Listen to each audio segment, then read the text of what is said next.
John Chow here from johnchow.com, and welcome to another episode of Driving with John Chow. I just finished lunch. Right now I'm on my way home to pick up Sally from school. Yeah, lunch lasted that long. AdvanceLiving.com lifestyle, you can take 3 hours for lunch, and I do that quite often actually. Anyway, I want to answer another reader email. And this email has to do with, well, naturally it has to do with making money online, duh. But this particular reader asked me, what was the biggest thing, what was the biggest one thing I did that made the biggest contribution to my business, right? So what one thing that I did made the biggest impact? Was there any particular advertising method? Was there anything I did to the blog, redesign, that kind of stuff? What did it the most? And to answer that question, I have to explain to you my thinking when I'm looking at making money from my blog and making money from my business. When I first started with the blog, I monetized it like everybody else. Google ads. So I put the Google ad on my blog and I create the content, Google saw the advertising, and Google split the money with me. Don't know how much Google keeps, don't know how much they give me, but I believe it's probably 50%. So Google takes half the money and they give me that half the money. And starting out, that's how most bloggers do it. That's how I did it. Now, the problem with that is, well, first of all, Google took half the money. That's the first problem. The second problem I discovered was that I have no control over the advertising. Like, if I don't agree with the advertiser, that's too bad because they're running the ad. So, I also discovered that oftentimes the advertiser on Google wasn't really the advertiser. They were just an affiliate using Google ads to take advantage of my blog traffic to send to the advertiser's site, and they were making money off my traffic. So what I did was, well, instead of just being a Google advertiser, why don't I just become the affiliate and I'll send traffic directly to the affiliate, I'll make money that way. So when I did that, my money went up. And then the next thing was, well, I'm representing these affiliate products, but oftentimes they say, well, why can't I become the supplier of the product? So then I started making my own products. Right? So it was this progression of maximizing the revenue per customer. Too many bloggers make the mistake of making a one-time income. They go, oh yeah, I'm gonna sell something and then I made money. But that is not the way to do it. You have to think lifetime value. And if any one thing has made an impact on my business is realizing that it's not one-time sale, not the quick hit and run that makes the money. It's a lifetime value of the customer.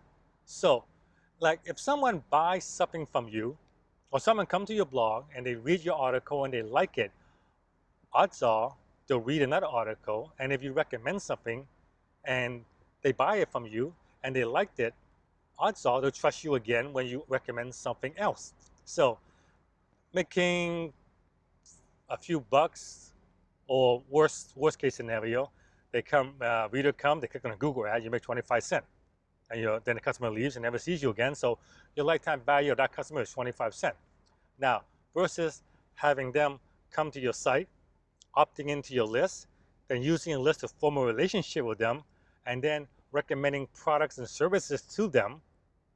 And so instead of making 25 cents, now you have a customer for life that may be buying from you for life. You make a lot more money, right? So that's the first thing. Not one-time customer, think lifetime value. The second thing that made the biggest impact was getting maximum dollar per customer. See, too many bloggers, too many internet marketers concentrate all their efforts on just making a few bucks. And for the first few years, that's what I did. All my products were less than $97. That's about $100 bucks max. I didn't sell stuff that cost more than $100. But the thing is, if someone is willing to spend $100 with you, they'll spend $1,000 with you. If they want to spend 1,000 with you, they'll spend 10,000 with you. And at that time, I had this mental block. I had this mental block on myself that says that no one's gonna buy a $2,000, $3,000, $5,000 product for me because A, I never purchased those things myself. So, and because I never purchased them myself, I just assume wrongly that other people won't buy those kind of stuff. But then I realized that no, other people will buy this kind of stuff. But then I never offered it because I just felt that I don't want to sell someone a $5,000, $10,000 product because I wouldn't buy it myself. But then I realized that it's not for me to decide what I sell. In the end, your customers and your readers will decide what you promote and what you sell. And if they want a high-ticket product, an expensive product, and they can't get it from you, they'll get it from somebody else, right? So the second biggest contribution to my income was adding big-ticket product to my revenue mix. Before I added a big-ticket product, my blog was pretty much plateaued at around $40,000 a month. I went from 0 to 40 grand a month in 2 years. And I stood there for quite a while after that because I just couldn't break out. And it wasn't until I added the more expensive product that my blog made the jump to over 100 grand a month. These days, over 60% of the blog's income comes from products that cost more than $1,000. So what's the biggest impact when it comes to adding to my blog's revenue? Adding big ticket, high ticket, expensive products. And the reason I was able to do that is because I had a customer base that got to know me, got to trust me. They purchased a smaller, lower price product from me, and they got good experience from that. So they're more than willing to buy a more expensive, higher priced product. Now, those high priced products, I don't do them myself. I don't make it myself and that's one of the reasons I never got into big ticket product, because I know how much effort and how expensive they are to create. Like a $10,000 mastermind, there's organization of people, negotiating hotels, all that kind of stuff. I didn't want to deal with it. So what I did was I licensed it.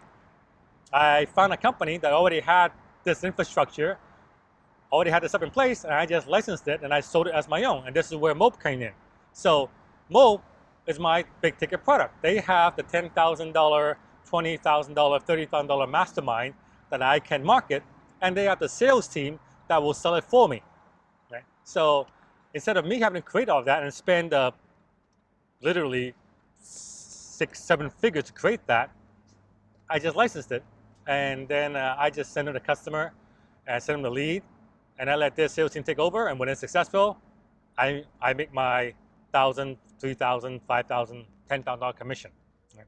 So, and those commission, I mean, I don't make them every single day like I would when I'm selling a $10 ebook or whatever. I don't make them every single day, but they come enough, and they come often enough that it now accounts for 60% of the blog's income.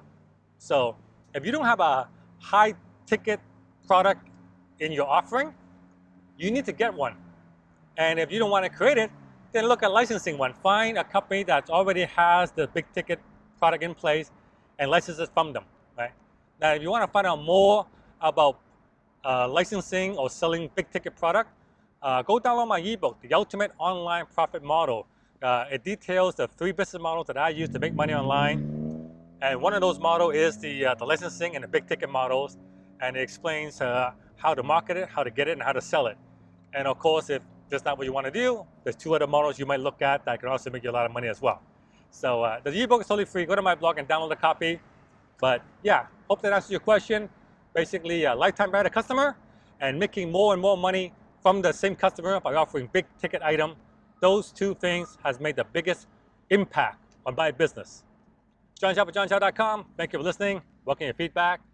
Please subscribe to my channel, and I will see you guys on the next episode.